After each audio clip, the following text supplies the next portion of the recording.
सर्वेभ्यः नमो नमः। आप सभी का स्वागत है आज के इस वीडियो में। आज हम एक बड़े ही महत्वपूर्ण टॉपिक पर चर्चा करने वाले हैं, जो कि first grade, second grade, third grade और बीएड फर्स्ट ईयर से संबंधित एक महत्वपूर्ण टॉपिक है, जिसका नाम है सामाजिक विकास, सोशल डेवलपमेंट। ये सभी शिक्षक भर्तियों के लिए एक महत्वपूर्ण टॉपिक है। सामाजिक विकास ये हमारे बीएड फर्स्ट ईयर का भी एक हिस्सा है, पाठ्यक्रम का हिस्सा है, जिसमें हमने पिछले वीडियोस में चर्चा की थी सामाजिक विकास पर और संवेगात्मक विकास पर, जिसमें हमने सामाजिक विकास को बहुत अच्छी तरीके से एक सेपरेट वीडियो के माध्यम से समझा, संवेगात्मक विकास को एक सेपरेट वीडियो के माध्यम से समझा, और आज हम सामाजिक विकास को समझने वाले हैं विविध पर्सपेक्टिव्स में।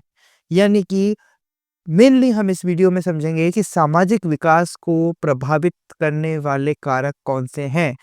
Factors affect social development of child in various situations.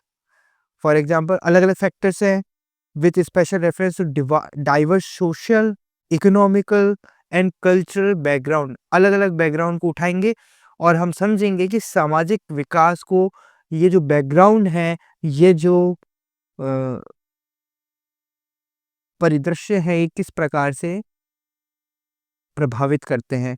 तो सबसे पहले हम जानेंगे सामाजिक विकास का अर्थ, क्योंकि मैं आपको एक बार स्पष्ट कर देना चाहता हूँ कि सामाजिक विकास क्या है। अगर आपको इसको डीपली पढ़ना है तो हमारे इससे पहले वाली जो वीडियोस हैं उसको आप उठा सकते हैं। उसका लिंक मैं नीचे डिस्क्रिप्शन बॉक्स में दे दूंगा।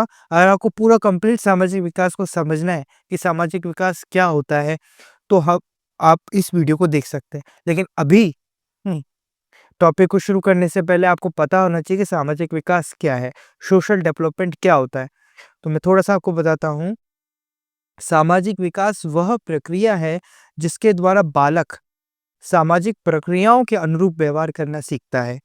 Social development is the process by which a child learns to behave in accordance with social process. मतलब समाज की जितनी प्रक्रियाएं होती है, उनके अनुसार काम करने का काम करता है एक चाइल्ड, उसकी तरह बनने का प्रयास करता है। ये होता है सामाजिक विकास का अर्थ। अब हम देखेंगे सामाजिक विकास को प्रभावित करने वाले कारक, यानी फैक्टर्स अफेक्टिंग सोशल डेवलपमेंट। तो अलग अलग कारक हैं इसके। सबसे पहला कारक है पारिवारिक पृष्ठभूमि, यानी फैमिली बैकग्राउंड। सामाजिक विकास को प्रभावित करने वाले कारकों में सबसे पहला कारक है पारिवारिक पृष्ठभूमि, दूसरा है आर्थिक पृष्ठभूमि और तीसरा है सांस्कृतिक पृष्ठभूमि। एक बच्चे के एक बच्चे के सोशल डेवलपमेंट को कौन-कौन से फैक्टर इफ़ेक्ट करते हैं, कौन-कौन से कारक प्रभावित करते हैं, उनमें मेनली 3 आते हैं, जो कि हमें पढ़ना भी है। हमारे प्रश्न भी इसी से ही आएगा। पारिवारिक पृष्ठभूमि, आर्थिक पृष्ठभूमि और सांस्कृतिक पृष्ठभूमि। आइए एक-एक पृष्ठभूमि को उठाते हैं और समझते हैं कि किस प्रकार बालक के सामाजिक विकास को प्रभावित करती है। बालक के सामाजिक विकास का मतलब मैंने आपको बताया कि बालक के सामाजिक विकास का केवल और केवल यह अर्थ है कि बालक सामाजिक रूप से क्या करना चाहता है, घुल मिलना चाहता है, समाज में घुलना मिलना चाहता है वो, है ना? बस आपको यह याद रखना है। पारिवारिक पृष्ठभूमि, पारिवारिक संरचना एवं संबंध। यदि माता पिता के बीच मधुर संबंध है और घर में शांति का वातावरण है, तो बालक सहयोग यानी कोऑपरेशन, स्नेह यानी लव और सम्मान मतलब रिस्पेक्ट जैसे सामाजिक गुण यानी सोशल क्वालिटी विकसित करता है ना?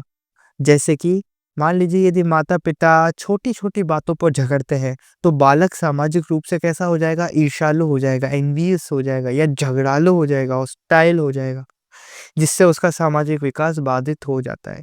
तब ऐसा बच्चा जब समाज में जाता है, समाज मतलब स्कूल जाता है, गार्डन जाता है और कहीं भी ऐसे लोग जहाँ पर वो अन्य लोगों से मिलता है, तो वहाँ जाकर अगर वो कैसा दिखेगा, ईर्ष्यालु दिखेगा, झगड़ालू दिखेगा तो लोग क्या करेंगे, उससे दूर भागेंगे। छोटे बच्चे उसके ज हम उम्र के जो बच्चे हैं वो उससे दूर भागेंगे, अरे बोले लड़ता रहता है, झगड़ता रहता है, भाग यहाँ से। और माता-पिता भी बोलेंगे बेटा उसके पास मत जाना। इस तरीके से उसका सामाजिकरण नहीं होगा, लोगों में उठना-बैठना नहीं सीखेगा वो। तो पारिवारिक पृष्ठभूमि इस प्रकार से प्रभावित करती है सामाजिक विकास को। आगे जैसे कि अभिभावकों का दृष्टिकोण भी इसमें एक महत्वपूर्ण कारक है कि यदि माता-पिता बालक की हर गतिविधि में अत्यधिक संरक्षण यानी ओवर प्रोटेक्शन या हस्तक्षेप करते हैं, तो बालक आत्मनिर्भर नहीं बन पाता और सामाजिक मेल-जोल में कठिनाई महसूस करता है। बालक जो भी काम कर रहा है, "अरे! नहीं, नहीं बेटा ऐसे नहीं, ऐसे करो, ऐसे नहीं, ऐसे करो।" मतलब हर चीज़ में हस्तक्षेप करना, ओवर प्रोटेक्शन दिखाना भी हानिकारक है, इसलिए ध्यान रखना चाहिए। एक टीचर होने के नाते हमें सब बातें पता होनी चाहिए। बालक को कुछ काम खुद भी करने होते हैं, तभी वह सीखता है, ठीक है? फॉर एग्ज़ाम्पल अगर हम देखें यदि किसी 10 वर्षीय बच्चे को हर काम के लिए माता-पिता पर निर्भर रहना पड़ता है, तो वह स्कूल या खेल के मैदान में अपने साथियों के साथ स्वतंत्र रूप से काम करने में असमर्थ होगा, ठीक है? एक 10 वर्ष का बालक है जिसको खाने के लिए, पीने के लिए, कपड़े पहनने के लिए और तमाम जो दैनिक चीज़ें होती हैं उनको करने के लिए यदि वह बालक माता-पिता पर निर्भर रहता है, तो वह जब समाज में उतरेगा, ग्राउंड लेवल पे उतरेगा यानी विद्यालय जाएगा या फिर कहीं पार्क जाएगा या कहीं 4 दोस्तों के साथ बैठेगा और वहाँ यदि कोई खेल चल रहा होगा, तो वह वहाँ पर क्या हो जाएगा? हार जाएगा, पीछे रह जाएगा क्योंकि वहाँ उसके माँ-बाप नहीं होंगे उसके साथ, वह अकेला होगा। तो हमें ये समझना चाहिए हम जो टीचर हैं, हमारे पास भी बच्चा 6-7 घंटे रहता है, हम भी एक महत्वपूर्ण भूमिका निभाएँगे बच्चे के विकास के लिए, सामाजिक विकास में। तो हमें भी ये बातें पता होनी चाहिए। एक पेरेंट्स को भी पता होनी चाहिए और इसके साथ-साथ एक शिक्षक को भी ये बातें पता होनी चाहिए कि बालक को आत्मनिर्भर बनाने के लिए हमें प्रेरित करना चाहिए। हर बार हस्तक्षेप करना आवश्यक नहीं है, ये समझना होगा। आगे आर्थिक पृष्ठभूमि यानी इकोनॉमिक बैकग्राउंड, उच्च सामाजिक आर्थिक स्थिति यानी हाई सोशल इकोनॉमिकल स्टेटस। उच्च आय वर्ग के बच्चों को गुणवत्तापूर्ण शिक्षा यानी क्वालिटी एजुकेशन, पौष्टिक भोजन यानी न्यूट्रिएंट फूड और मनोरंजन के यानी एंटरटेनमेंट के बेहतर अवसर मिलते हैं, जिससे उनका सामाजिक और मानसिक विकास बेहतर होता है। जिस बच्चे का परिवार कैसा है, आर्थिक रूप से सुदृढ़ है, यानी कि बहुत मजबूत है, हाई सोशल इकोनॉमिकल स्टेटस है, तो उस बच्चे को शिक्षा भी कैसे मिलेगी? हाई क्वालिटी की होगी। वो बड़े से सीबीएसई इंग्लिश मीडियम स्कूल में जाएगा, हैं? वहाँ पर लोगों से बातचीत करेगा, है ना? पौष्टिक भोजन यानी उसको एक क्वालिटी भोजन जो न्यूट्रिएंट भोजन होता है, फूड होता है वो प्रोवाइड होगा, है ना? एंटरटेनमेंट के उसके पास बहुत सारे सोर्सेस होंगे, टीवी, मोबाइल, इंटरनेट, वाई-फाई और पता नहीं क्या-क्या। आईपैड और ये सब। इससे क्या होगा?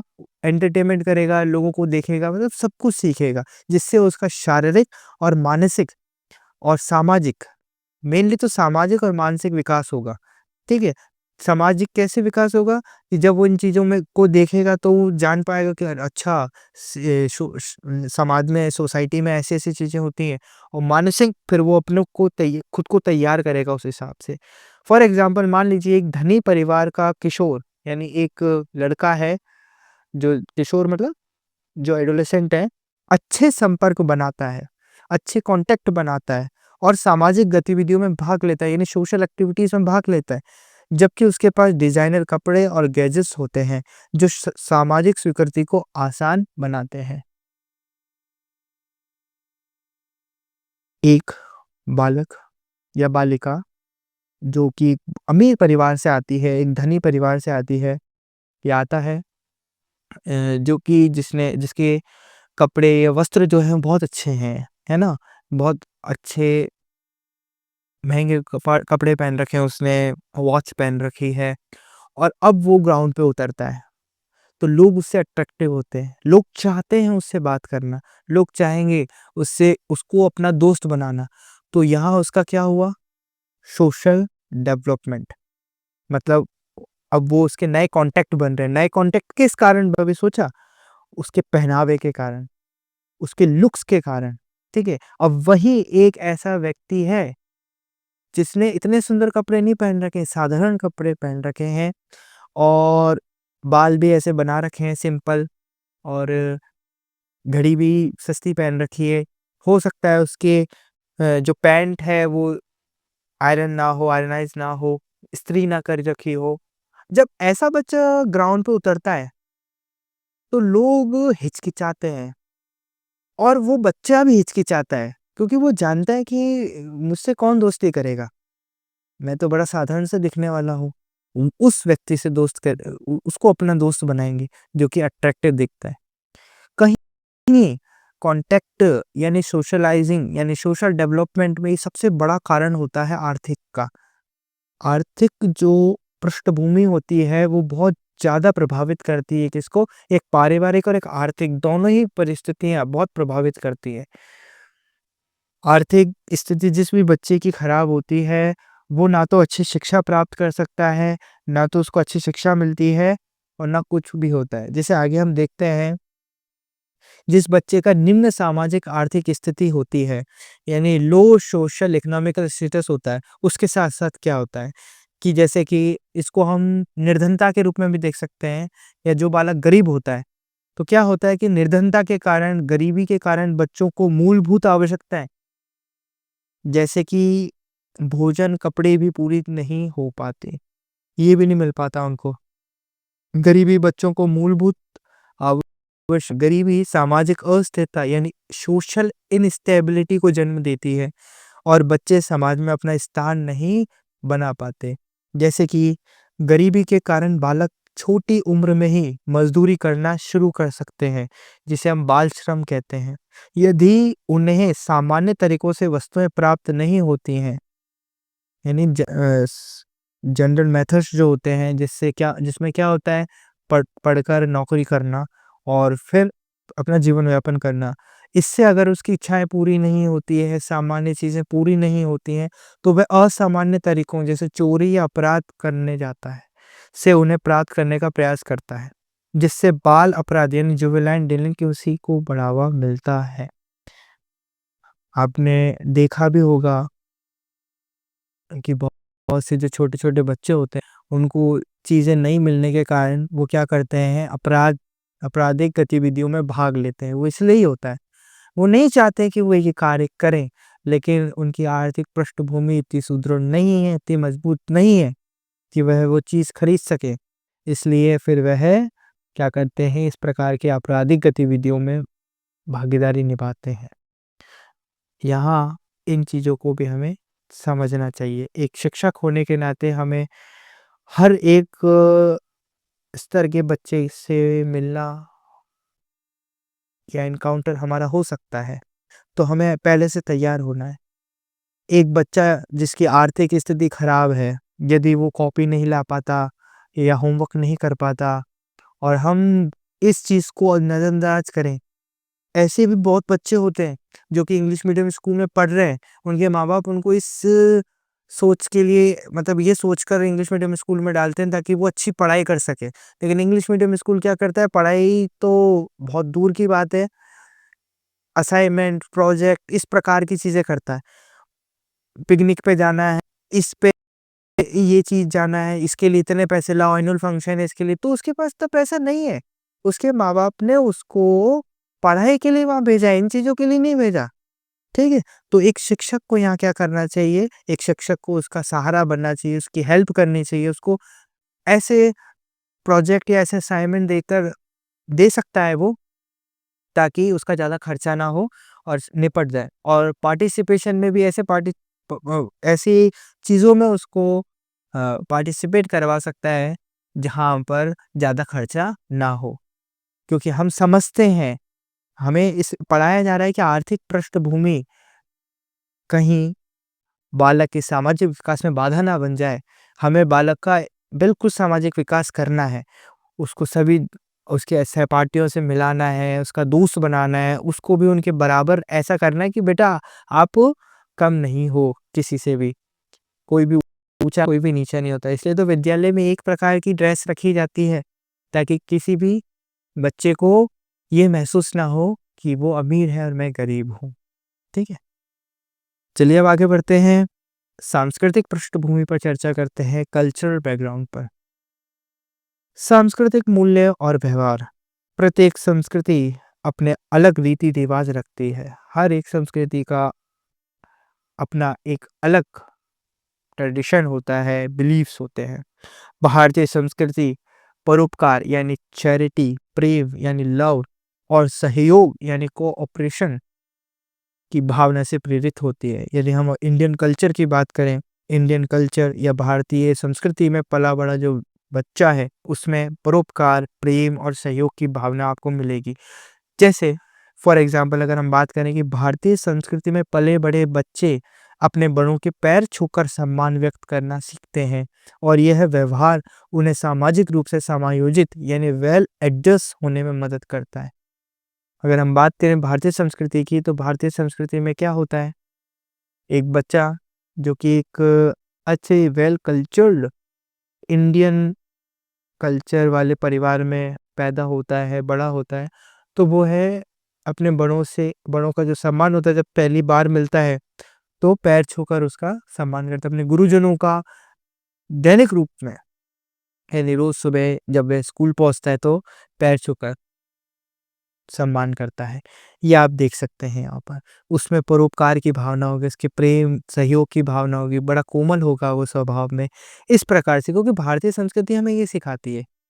और अगर मान लीजिए उच्च कुल में जन्म लिया है, अर्थात ब्राह्मण परिवार में जन्म लिया है किसी बच्चे ने, तो ब्राह्मण परिवार के जो कि अब ब्राह्मण परिवार भी मैं ऐसे ही ये कह रहा हूँ कि भई आजकल ऐसे नहीं है, लेकिन फिर भी जो अच्छे हैं वहाँ पर तो ये भी सिखाया जाता है कि सुबह उठते ही जो एक वेल ब्राह्मण फैमिली होती है, वहाँ पर तो ये होता है कि सुबह उठते ही भूमि हम जो जहाँ सोते हैं, बेड पर सोते हैं, उससे नीचे उतरने से पहले आपको क्या करना है, पहले श्लोक बोलना है, मंत्र बोलने हैं, सभी देवताओं को नमन करना है। उसके बाद आप भूमि पे पैर रखने जा रहे हो, तो पहले भूमि को क्या करना है, उसको प्रणाम करना है, उनसे क्षमा माँगनी है कि हे भूमि देवी, अब मैं आपके ऊपर पैर रखने जा रहा हूँ, मुझे माफ़ कीजिएगा। और इस प्रकार से फिर भोजन करने बैठते हैं, तो भोजन मंत्र करवाए जाते हैं, है ना? रात्रि सोने से पहले मंत्र बोले जाते हैं, भगवान का स्मरण किया जाता है। तो इस प्रकार की क्रियाएँ की जाती है, ये भारतीय संस्कृति की परंपराएँ हैं, है ना? आजकल ये सब चीज़ें कम हो गई हैं, ये केवल सीमित रह चुकी हैं कुछ ब्राह्मण परिवार के लोग, ये कुछ पढ़े-लिखे जो लोग हैं, जो कि अपने बच्चों को सिखाते हैं। नहीं तो आज तो hello, good morning, good afternoon, good bye, bye bye यही चलता है सब कुछ, ठीक है? भगवान का नाम लेना और सब कुछ चीज़ें छूट चुकी है।